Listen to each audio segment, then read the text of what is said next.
In this video, tips to help you look your best on a webcam.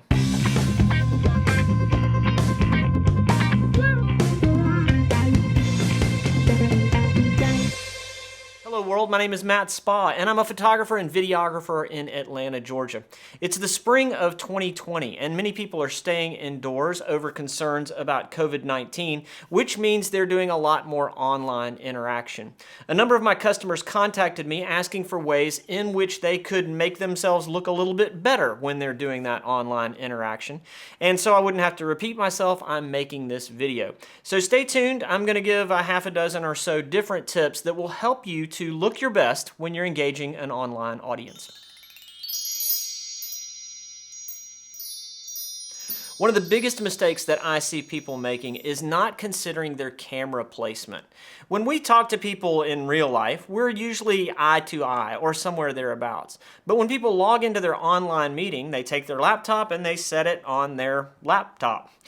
This means that you're looking up their nose, or maybe you're lost in a sea of chins, or in my case, you're in a maelstrom of wayward beardliness. Either way, it's not a good thing. Find some way to raise your laptop up. That might mean putting it on a stack of books, it might mean adjusting your seating position, but find a way to get that lens so that it's somewhere between your forehead and your chin.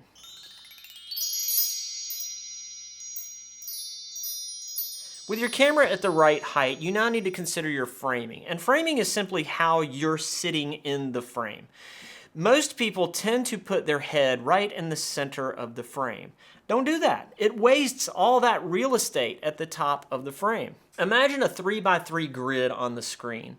A good rule of thumb is to try to position your eyes above the upper horizontal line of the grid. And that brings up the next point about framing. How far away should the camera be? Most webcams or laptop cameras tend to have a really wide field of view.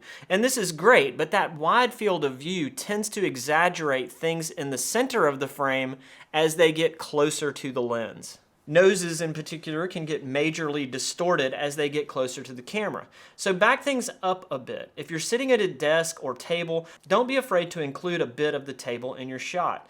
If you're standing, a safe minimum distance is to crop yourself somewhere a few inches above the belt line. With the distance set, check again where your head is. Make sure that it's not too low in the frame or that the top of it is not getting cut off.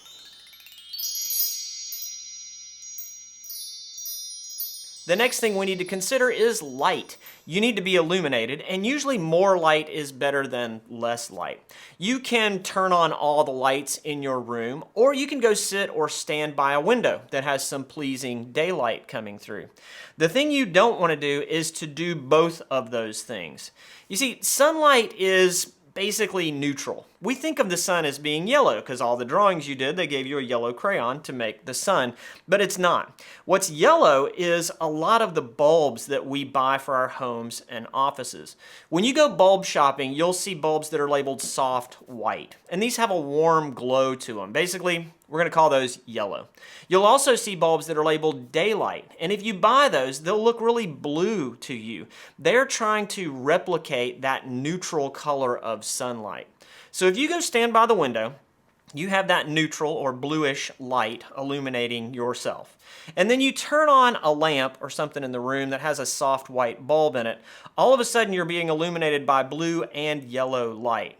Your camera is constantly trying to make adjustments to make the scene look natural, and now it doesn't know what to do. In the worst case, it's going to adjust for one or the other, and it's probably going to make your skin tones look bad, or at least half of them. In the absolute worst case, it's going to constantly go back and forth from blue to yellow, depending on where you are in the scene, and your scene is going to look like some kind of drug-induced freak out from a low-budget movie. The rule here is choose one color of light and stick with it. Either use the window and turn off the other light sources in your room, or close the curtains and just use the ambient bulbs that are in your room. If you do that, your camera won't have to guess what color everything is supposed to be. Our next consideration when talking about light is to talk about the intensity of the light or the brightness of the light. As I mentioned before, more light is usually better than less light. It's almost always a good idea for you to be the most brightly illuminated thing in your scene, and we'll talk more about that when we talk about backgrounds and setting. It may seem obvious, but the further your light source moves away from whatever it's reflecting light off of, the less of that light travels to that thing. Does that make sense? When you move your light far away, it gets dimmer. So get your light as close as possible. If you're using a floor lamp or even a table lamp on your desk, get it as close as you can while still keeping it out of the frame.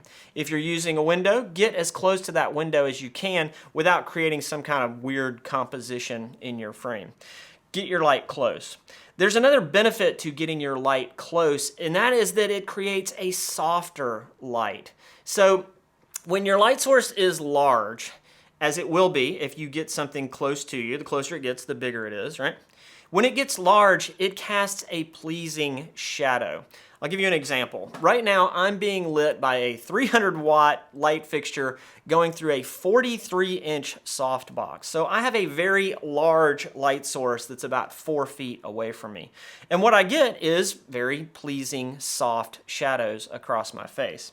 If I take this remote and I turn that light off, let's see, turn that light off, and then turn on this little bare bulb I have sitting here, you have what is called very, very hard light. Now all of my light is coming from a small, like 3x3 light source. This is great for a dramatic film, but it's not so good for Thursday afternoon's staff meeting. The last thing to consider about light is the position of the light. And if you're able, off to the side a little bit and raised up almost always works well. Here's a little level 2 pro tip. If you wear glasses, try to position your light so that you get minimal glare off of your lenses.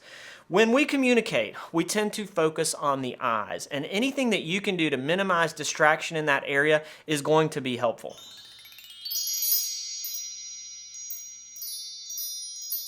Like it or not, wherever you're sitting just became a film set. And all of the tips in this section are going to continue on that same theme of minimizing distraction. Number 1 is to keep your background simple. And by this, I mean don't have things in your background that are going to pull your viewer's eye. The CDs and books and paintings and stuff that are behind me are all kind of even. So there's stuff back there, but it's not distracting. It's not something that's as brightly lit as me. It's not something that's as big as my head sitting right next to me. So all of those things are going to help keep the viewer's attention focused on me. Number 2, don't let your background be too dark or too light. Your camera has a surprisingly limited range in which it can capture from the darkest darks to the lightest lights. So if you have something super bright behind you, whether it's a fixture in the room or a window or just the sky, your camera is going to try to adjust for that, and consequently it's going to end up putting you in shadow and your face is going to be too dark. You don't want your frame to be too dark either, because too dark is just... it's just too dark, and trust me, I've done the research. It doesn't look good. What you want to find is some kind of balance where you've got some ambient light in the background, but that you are still the brightest thing in the frame, and that there's nothing super high contrast back there that again is going to pull your viewer's eye away. Tip number 3 is to avoid flesh tone colored things in your background. I don't like when the camera is trying to figure out what color everything is supposed to be, and it's seeing your flesh tone, but it's also seeing maybe a tan wall or something behind you, and it's constantly making these little micro adjustments. If you have 2 different colors of light, this really gets weird. Your skin tones can go totally red. So try to avoid things that are really close to your own flesh tone. Lastly, if you're able to move further away from your background, that can be a good thing. With some cameras, as you move further away, when it keeps you in focus, it allows your background to go out of focus. Take a look at this scene that I'm in right now. You can see the CDs and the lenses and everything back there are pretty much out of focus. I'm only about 6 feet away from that background, but I've got fancy stuff to do that with.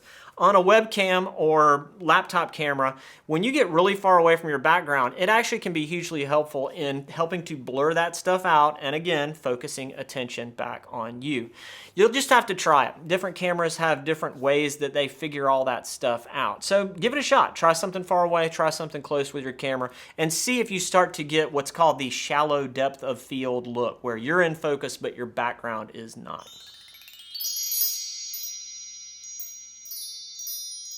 Be aware of your audio. It may seem obvious, but the microphones that are built into webcams or laptops are going to work best if you find a quiet place to join your online gathering. If you're the presenter, you might want to consider a cheap lavalier microphone like this one that just clips onto your clothes. These can be really great for giving you much better audio quality, but also isolating the sound around you. Sometimes there's a temptation to use the microphone that's built into wired earbuds. I don't recommend this for two reasons. One, the microphone tends to move when you move your head, and it can rub up against your clothes, creating noise that's annoying for your listener. Two, the cables are usually so short that you can't get your camera on your laptop far enough away to get good framing. And I guess the third reason would be that it looks kind of silly. This video has been primarily about setting up conditions to get good video. But I want to talk for a minute about cameras. If you're a primary presenter, I would strongly suggest that you get a dedicated webcam. I have a number of customers who've been really happy with the higher end Logitech offerings, and any dedicated webcam is likely going to give you better picture quality and maybe even a little bit wider range of view and higher quality audio than your laptop is going to be able to provide. If you're uploading your content as opposed to actually streaming it during a meeting or webinar, using your smartphone is probably going to be your best bet. Modern smartphones have really good lenses and pretty good microphones. If you add a small stand and a lavalier mic, your chances of getting good quality audio go way, way up. I hope this content has been helpful. This isn't what I normally do on my channel, but if you're here anyway, you might as well poke around. I love subscriptions and thumbs upness and comments if you have any questions down below. Thank you so much for watching, and hopefully I'll see you in the next one.